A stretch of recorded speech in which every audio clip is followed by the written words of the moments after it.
చేసిన డైరెక్షన్ కానీ మీరు మీ పాత్రలో కూడా కానీ సహాయం చేసిన వాళ్ళందరికీ కూడా ఫైనాన్స్ చేసిన వాళ్ళందరికీ కూడా ఇట్స్ వెరీ నైస్, చాలా బాగా చేశారు. సో ఒక పెద్ద అర్థంగా డౌట్ ఏమొచ్చిందంటే లాస్ట్ కోర్టులో జడ్జిమెంట్ ఇచ్చేటప్పుడు ఆ జడ్జి డౌట్ వస్తుంది, ఎన్నికి పోతాడు డోర్ ఎన్నికి పోయి స్క్రీన్ ఎన్నికి పోయి మాట్లాడతాడు కదా, ఇది కూడా జరుగుతుందా అనేది ఒక డౌట్ వస్తుంది. అది ఒకటి క్లారిఫై చేసి అయిపోతుంది. సార్ దీనికి కరెక్ట్ సమాధానం ఇవ్వడానికి మీ అల్లుడు మా డైరెక్టర్ రెడీగా ఉన్నారు. యాక్చువల్గా అయితే జరగదు అంటే అట్లా జడ్జిమెంట్ ఇస్తూ మధ్యలో వెనక్కి వెళ్ళిపోయి మాట్లాడుకోవడం అనేది జరగదు. కానీ మాట్లాడుకోవడం అయితే జరుగుతుంది. జడ్జిమెంట్ ఇవ్వడానికి ముందు చాలాసార్లు చాలా మందితో చాలా చర్చలు జరుగుతాయి. అదంతా ఇంట్లో చూపించలేదు కానీ అట్లా మధ్యలో లేచిపోవడం అనేది జరగదు. బట్ అది ఇంపాసిబుల్ కూడా కాదు. దానికి ఏం రూల్స్ ఏం అడ్డం పడేది కూడా ఏం లేదు. సురేష్ గారి క్యారెక్టరైజేషన్ ఆ విధంగా పోర్ట్రేట్ చేసిన విధానం చాలా బాగుంది. ఎందుకంటే అంతవరకు కూడా అంత డెప్త్ క్యారెక్టర్ తను చేయలేదు కూడా ఈ క్యారెక్టర్లో. అంటే మీరు కామెడీని పక్కన వేరే దేశంలో నమ్మకుండా దీంట్లో ఇన్బిల్డ్ చేసిన విధానం బాగుంది. విత్ డైలాగ్ వర్షన్, డిక్షన్, ఇది కూడా చాలా వర్కౌట్ అయింది.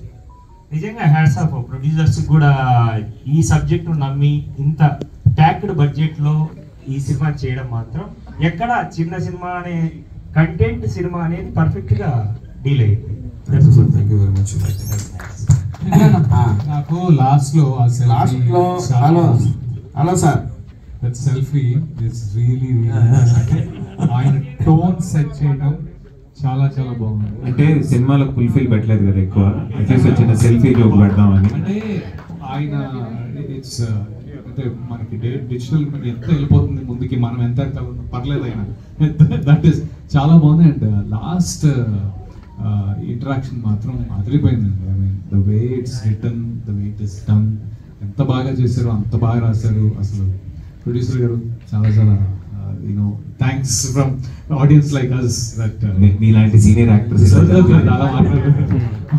మహిపాల్ గారు అప్పుడు చెప్పినప్పుడు కూడా చాలా నచ్చింది. ఈ సినిమాలో పాట అవ్వలేకపోయాను కొన్ని నా లుక్ కండిషన్స్ వల్ల, but that's okay. Actually I have to mention Ravi Varma గారు ఇక్కడ మా సినిమాలో చాలా ఇంపార్టెంట్ రోల్ చేయాల్సింది. ఆయన వేరే సినిమాల్లో బిజీ ఉండడం, నాతో పాటు 5 సినిమాలు చేశాడు, 6వ సినిమా అయ్యేది. ఆయన లుక్ కుదరకపోవడం వల్ల మేము రవి గారిని సినిమా నుంచి తీసేయాల్సి వచ్చింది.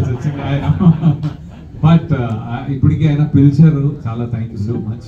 Thanks for coming to. Thanks for your love Ravi, absolute from day one.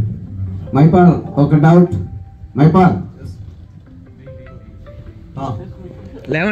అయితే కోర్టులో వాదనలు జరిగేటప్పుడు జడ్జి లాయర్లతో అంత ఫ్రీగా ఈ కాలంలో ఉంటారా? అంత ఫ్రీగా జడ్జి లాయర్లతో అంత టైం ఇస్తూ అంత ఫ్రీగా ఉంటారా? అదొక పాయింట్. రెండవది, ఆ అమ్మాయికి వాళ్ళు సహకరించి అమ్మాయిని అందరూ కలిసి ఆ అమ్మాయిని చేసినప్పుడు లాస్ట్ మూమెంట్లో వెళ్ళిపోయేటప్పుడు ఆ అమ్మాయి సత్యంకు జాలి చూపడంలో మీ ఉద్దేశం ఏంది? రెండవది ఇంకోటి, ఏ కోర్టులో అయినా గెలిచేది ఒక్కరే గెలుస్తారు. ఏ లాయరు ఒక లాయరు, నిందితుల తరపున ఆ తరపున ఒక్కరే గెలుస్తారు. కానీ మీరు 2 లాయర్లను గెలిపించినారు. దీంట్లో ఫైనల్ గా మీరు 2 లాయర్లను గెలిపించినారు. అంటే చెప్తున్నారా అడుగుతున్నా అంటే మీ ఉద్దేశంలో ఏంది అది? ఇప్పుడు నాకు 2 క్వశ్చన్స్ అర్థమయ్యా. ఒకటి, జడ్జిలు ఫ్రీగా ఉంటారా లేదా? రెండోది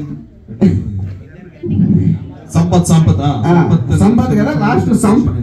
ఇప్పుడు అమ్మాయి లాస్ట్ సంపత్